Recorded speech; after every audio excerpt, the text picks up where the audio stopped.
Local leaders need your help improving the intersection of Highway 60 and 65 in southeast Springfield. The Ozarks Transportation Organization hosted a listening session this evening. It's part of their study on that very busy intersection. There have been 670 crashes reported within the study area, with 4 fatalities between 2020 and 2024. OTO is looking for your thoughts to find practical improvements, address safety, future travel demands, access, and developmental needs.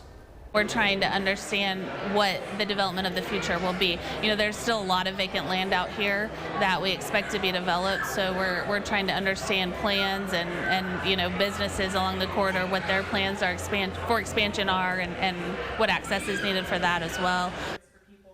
If you were not able to attend tonight's meeting, you can learn about the project and how to take the survey. It's under this story on our website, ky3.com.